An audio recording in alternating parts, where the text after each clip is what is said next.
Hey everybody, it's Beau and Tag, your best source for crypto news and cryptocurrency and tech and blockchain technology and all that good stuff. We're here to kind of break it down for you. They were asking, so now we're telling. People are asking, they are confused. This is not financial advice. This is for entertainment purposes only. I'm highly entertained. Exactly. So, with that being said, you know, we're just kind of here to entertain, and that's what we're going to do. Drinking coffee and energy drinks and hanging out with JonGarza over here. We got the cameraman with the plan. Say hi, cameraman. Hey guys, me here. Your boy. Yep. Well, can you view? Oh, we got a newcomer. We got people. Hello, people. Oh, hello. How are you? We're live on the air. Nice. And, well, what's everyone's favorite cryptocurrency? Of course, Bitcoin, right? I like Litecoin. You like Litecoin? Alright, cameraman likes Litecoin. Yeah. I was really disappointed with the Litecoin card not coming out at the end of February. What happened with that? Do you guys know? So I don't know. They did Lightning Network, and didn't that like pull out or they go bust or something? The company that was behind developing the Lightning Network. I heard Charlie came out on Twitter and was like, they had gave $50,000 to that company in good faith that they would develop the relationships and the technology, and everything was pretty much riding on them getting a contract with MasterCard. And that ended up falling through, so they came back to the Litecoin Foundation and asked for more money, and they basically cut ties with them. So that's Chuck, where that was at. That Charlie Lee, I love my boy Chuck. Yeah, smash that Chuck. That Chuck coin, we gotta always pumping Litecoin. It's great, and I think that the integrity that Charlie Lee puts behind the cryptocurrency community is really unique and awesome, because he's not just like speculating, he's really like believing it and loving it. And I think friendship is the best currency. Didn't he doesn't he not take any, he doesn't hold any Litecoin, right? Oh yeah, he gave away all his positions to charity.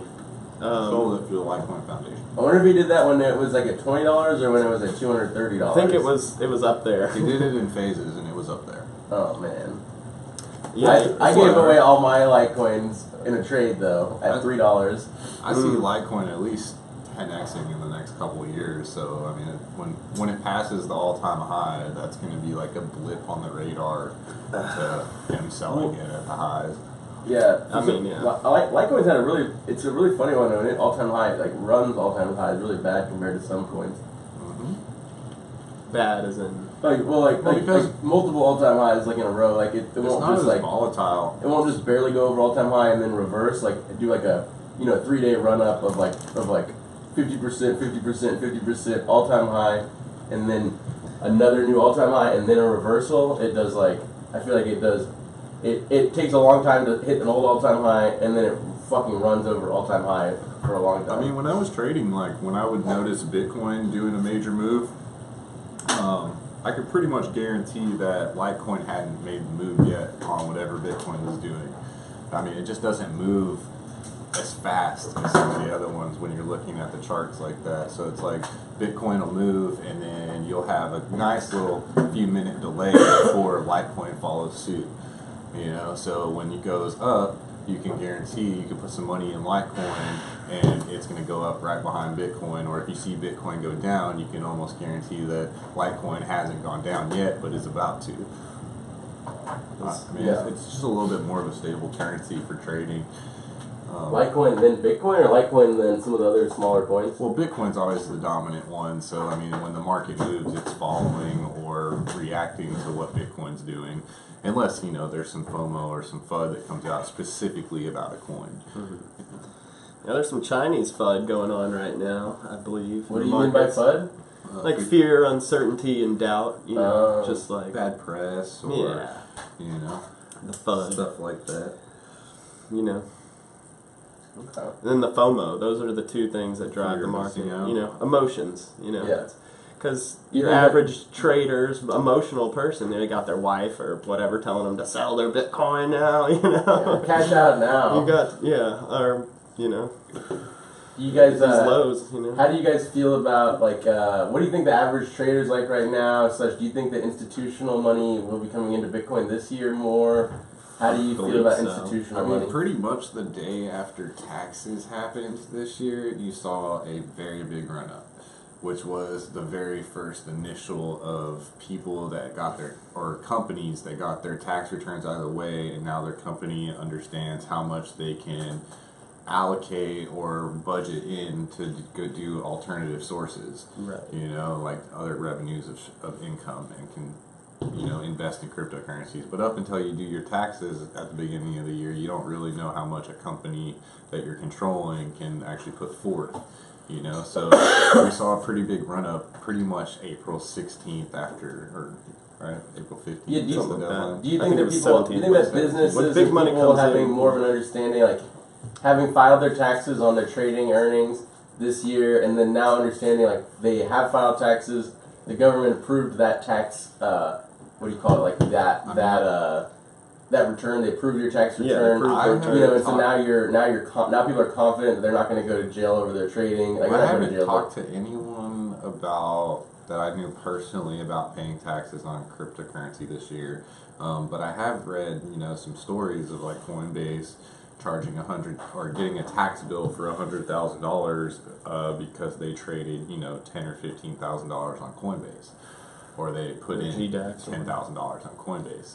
You know, so That's kind of ridiculous. yeah, I'm still kind of curious. Like, I haven't pulled money out in a very large sum at all. So, I mean, like, I've just been probably not ever going to do that until the whole tax law Changes. is put in set in stone. And that's what I think Congress has kind of made clear that Yeah, they're you're- trying to, you know, get regulation like done as quickly as possible. 'Cause, yeah, they're missing out on money. Time is of the essence, and I mean, this is like Yeah, with that FUD. people stuff, don't know. I mean, It's kind of like the stock market on steroids or something like that, and it's very unregulated.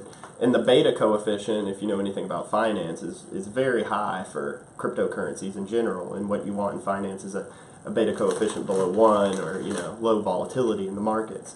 And, you know, but with more people coming into the markets, you're going to have more kind of predictive trading with like these big institutional banks using AI technology to trade, and trading bots, and that predictability will help lower the beta coefficient, if that makes any sense. So you think that trading bots will help keep a lower beta? Like, will keep. You'll see less price swings because Yeah, it'll be more once stable. it dips, you'll get like these You- robots so buying. do you think that the robots then will be more market makers? Like, so that way, like, there's always more supply held by the robots / the institutions. So there's not as much swings because there's not as many moody day traders / weak Right, traders. Exactly, it'll be Because I a more think- predictable market. In the traditional markets, like the weak traders and the day traders and the robots can have a lot of effect on day-to-day prices, but there's still huge holders of institutional money and that hold Mhm. like large positions. Right. So the day traders and the weak traders are only trading, you know, maybe they might make up 20% of the entire. They can't get their hands on more than 20% of the entire stock out there because 80% of the stock is owned by you know, like Yeah, I think it just owners, depends like on the CEOs of the investment company. banker of the company Yeah. and how heavy their hands are with trading, or whether they're just like trading their assets, you know, very minimally and marginally. But what I think you're seeing now is like big money's coming in and they're trying to buy Bitcoin over the counter, and I think that there's really not that big of a supply of people just selling Bitcoin over the counter. And over the counter, do you mean like in person through like Yeah. On exchanges. like local Bitcoin now or On exchanges. On exchanges. Oh, okay. Over the counters, through exchanges, and then you'd have off the market, which would be private between OTM. the person. OTM, yeah. cool? How do you guys get most of your or like in the past? What do you think is a good way for people to get coins? Do you guys use traditional markets? Are you guys in-person people? I mean, there's not a lot of on ramps like Coinbase where you can put dollars into crypto. Mhm. So, I mean, But unless the fees are high. and the fees are ridiculous. Plus, they're not very good with these tax laws right now. So and you have to give them all your information. So it's like KYC is real big. know your client rules and all that, and so which is good in a sense. It but is. At the same time, it's like it's really hard to put money in for crypto. So I tried my hand at trading. It's I I'm taking put some money in, and then I traded to make more money off of that, and I was, what about semi-successful. And then, some people think mining might be a good way to get money into crypto in a non-traditional way, like you're not just buying it. Definitely. I mean, there's less of a tax on buying, computer equipment than there is, buying currency. There's coins you can mine with your regular computer or laptop. There's Smart Cash and all these. Raven coin, I think, is a good one that you can mine with your CPU. And that's Macs and PCs can mine Raven coin. I mean, as far as I understand, the Mac and the PC are both ran off of Intel boards with Intel chips. Right. Up until recently, where they canceled that contract, so the new Macs that are going to be coming out are going to be made on their own proprietary stuff again. Their own processors. Interesting. Okay. But I mean, if that's the case, then yeah, they should be able to both do the same thing. Cool. And then a thing a lot of people haven't quite heard of yet, or maybe it depends. I don't know. Is the master noding? What do you think is the difficulty of master noding, or what are some like the positives and negatives of master noding compared to mining, and how do they play a role in the ecosystem? Are they? Do you think they're both important in the ecosystem? Yes. So there's proof of work, which is what Bitcoin uses and these other technologies, and that's the algorithm that's involved where you're pitting it against a complex math problem for people that don't know. And then there's proof of stake, which essentially you're staking a certain amount of coins in escrow, and you're using that as collateral, and that ensures that you're a trusted network and you can upload a portion of the blockchain and you don't have to continuously be mining and devoting that much computer power to solving the algorithm at hand. So the differences are they're unique, or staking's unique in the sense that you have to have this coin and you can't just sell it whenever you want. So because it's locked up in a wallet, you're considered a trusted wallet or a super node, and you gain returns based on that instead of mining.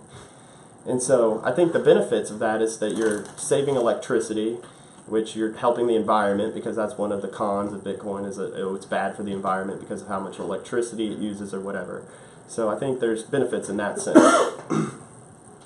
But, maybe some of the negatives is that there's always new updates to the wallets, and you might not be catching your staking returns unless you know what you're doing exactly. So you have to be well versed in what you're doing exactly. And what do you think requires more upkeep from the user, staking or like ASIC mining? ASIC mining is pretty much out of the box, good to go. It's easy. Plug and play. It's plug and play.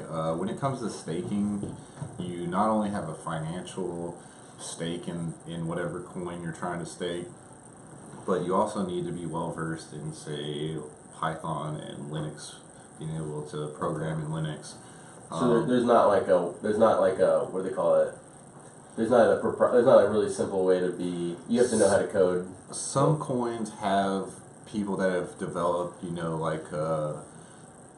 one-line scripts that you basically follow their write-up, and it's super easy. When it comes to making like multiples and stuff, it's not so easy anymore because you need to alter some of the lines in that script. I've also noticed that if you don't follow like the Discord channel of said Masternode coin, things change day to day. So what's a Discord channel? The Discord channel is like a messaging forum app that was developed for gaming, but has branched out to cryptocurrency. So whenever like you instant messenger. So when you want to talk to the devs of the coin, or you want to find like other people that are interested in the coin, there's the Discord channels or the Telegram channels that you can go look at and talk to people in that can point you in the right direction or help you out if you need to. Yeah. But I've noticed that, say, like, you invest in a masternode coin and it happens to have the dev run off with the pre-mine and your masternode goes to 0. The community can fork the coin and change everything over and fork the dev out if they choose to do that. And so would the dev be able to cap? Would that, if like, I mean, if he was, would that leave that dev being the only one holding that coin, or would it be? They basically, what I've seen is they run off with the pre-mine. Oh, okay. So pre-mines are usually scams in the first place. But I've been following a lot of these masternode coins that where the dev has ran off the pre-mine, and when the community takes over, when they do the fork, they have to swap your old coins for new coins, and they don't want the dev that ran off the original pre-mine to be able to cash his coins in. So they put a super amount of limitations on the time frame you can do the swap, or like when it's going to happen, the hoops that you have to go through to get them. And if you're not paying attention to the Discord channels every day, something could change, and you could be out a lot of money because you weren't following along. Is that for masternoding in general, or is that for pre-mining and masternoding? Just masternodes in general is that if you're not following the community could pivot, and it could leave you out in the cold. So that's like something that you don't have to worry about when you're like, say, mining Bitcoin or mining Ethereum, is that as long as your mechanical shit is working, you are fine. You know what I mean? Yeah, the ASICs have a red light that tells you when it's not working. False. Exactly. False. I get an email when a GPU goes down, you know? Right. Your miner is no longer making you money. Exactly. With those things are awesome. With your like your virtual private servers for the masternodes, it's like if your masternode, like say the virtual private server goes down or they update their network, they don't notify you. They don't notify you. Right. So then your masternode is not running on the VPS until you log in. You're like, oh, my masternode's not running. So if you're not pretty software savvy, the software aspect of mining really probably isn't for you. Okay. Yeah. Even when people are like, I want to build miners, you know, like it's like you have multiple kinds of miners. You have the ASICs, which are plug and play, you know. Mm-hmm. Then you have the ones that you have to build yourself, and they cost thousands of dollars, you know. And if you're not, you know, tech savvy to where you know how to build a computer, the GPU ones seem like they don't fluctuate. The GPUs, at least the GPU part itself, doesn't fluctuate in price quite as much as ASICs do. But GPUs are going down. But the programming knowledge and the difficulty of uptiming a GPU system seems so much more difficult to me than ASICs. It's almost worth it to run ASICs. Yeah, if you have I made my decision, and I still sometimes like, you know, you make your decision and you try not to live in shame and regret. I mean, my first GPU miner, I sat on the floor of a room for 2 days, pretty much until I passed out at night, woke up the next day, and continued at it to learn how to set it up and get it working properly. Yeah. But once you do it the first time, it's like you learn. It's like riding a bike. Yeah.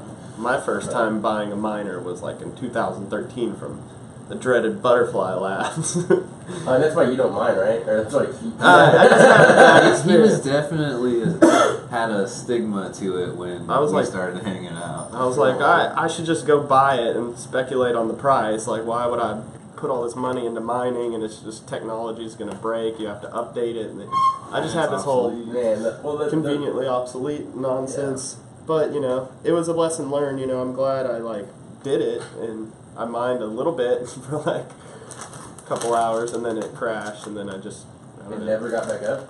No, I didn't really know what I was doing. You still have it somewhere? No, I sent it back and got my money back. Dang it, I was going to say you put it in a museum somewhere.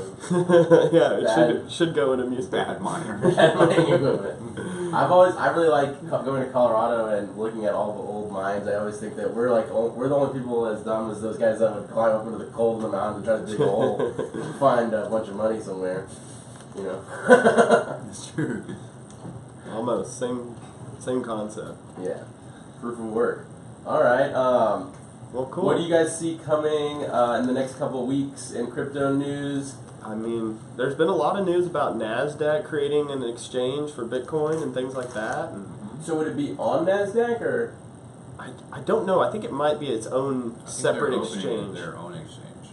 Like So their if own it would Would it be- be a blockchain exchange? But it's the like a owners blockchain of backed NASDAQ. exchange? Like using a private blockchain? Or do you I'm think... not sure how it's going to work. Okay, so you don't There's have just talks know of it. that. Yeah, it's kind of just rumors. There are finally like you know, I think it's like, is it Grey Rock, or not Grey Rock, but some sort of company has made like tradable like Litecoin, tradable Zcash, and tradable like a Bitcoin, not futures but ETFs kind of. Yeah, they're But like. I think you have to be an accredited investor. I think you do. You have to be an accredited investor, and they're basically one-to-one correspondence with whatever the price of the currency is. But then they're going to try to post those as registered securities on exchanges. So they'll just have that one-to-one correspondence, but they won't be the actual currency itself. So They hold some of it and then charge fees off of it to manage that account kind of, and that's why it's like it slowly will go from being 0.98 value to like 0.8, like 0.96 to Right. like slowly the holdings will decrease due to the fact that the cost of management over the years. Anyway, it's interesting. It's something to research for sure. Hopefully they come out with some for non-accredited investors that aren't futures soon. right, That'd be nice. That'd be nice. So, my favorite coin right now, All right, let's hear it. Both favorite coin. DigiWage. DigiWage. Okay, It's tell us very about cool. So it is a decentralized freelance community marketplace. So if you are like a blockchain developer, or you are a photographer, or you are a cryptographer, or you do programming, Cartographers, too. anything, you know, you can post your work to be bought on this website, digiwage.org, and charge whatever amount of DigiWage you want, and people can purchase your services through a decentralized community. It's like a digital fair wage for Okay. your services. Yep. Whatever you consider fair. Full disclosure, I'm slightly invested into it, so I'm biased to it doing well. Okay. Do you know like the dev team or like?